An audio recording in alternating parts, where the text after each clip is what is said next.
Watch it, Alan. I'm shooting.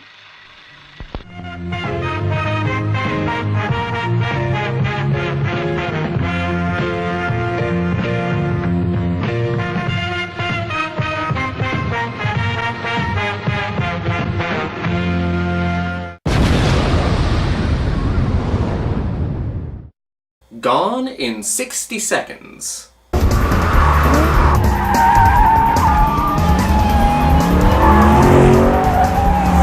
How many of you remember the 2000 Nick Cage movie? Well, some folks don't know that was actually a remake of a 1974 movie of the same name. We know the plot of the Nick Cage movie. Our buddy Nicky has to steal 50 cars in one night in order to save his brother from a vengeful crime lord. The plot in the original is not as complicated. Here we follow Mandrin Pace. He lives a double life, car insurance investigator by day, car thief by night.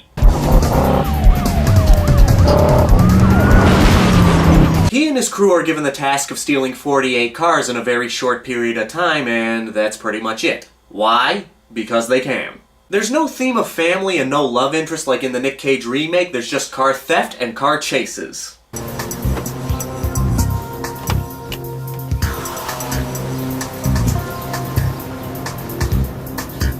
In fact, the main character of this movie is none of the car thieves. None of the people in this movie are considered the main character. Top billing is actually given to Eleanor, a 1973 Ford Mustang GT500.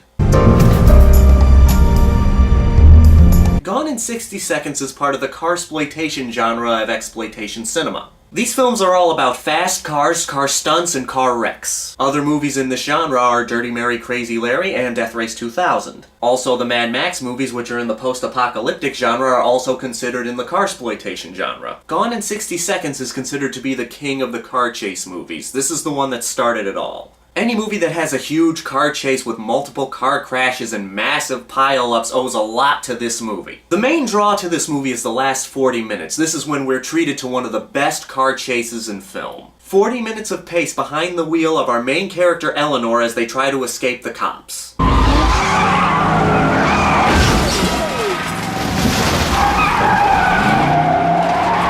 Car stunt after car stunt, crash after crash. If you like speed and twisting metal, you'll probably orgasm watching this movie. Watching movies like this gives me an appreciation for 70s filmmaking. Nowadays, the car crashes are done with CGI, but back then the crashes were real.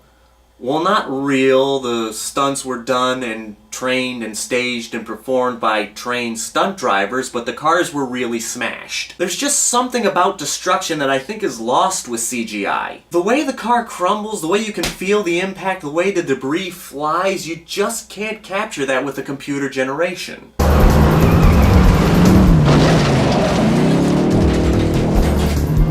There's just a rawness that I think is lost with CGI. I admit it's safer, but there's just that grittiness that's not there. And Italian movies had even more gnarly car stunts, but we'll save that for another time. This movie's American. The characters in this movie aren't the most three-dimensional, but you still enjoy being around them. You got some fun car-stealing shenanigans before the big chase sequence in the third act that we all came for.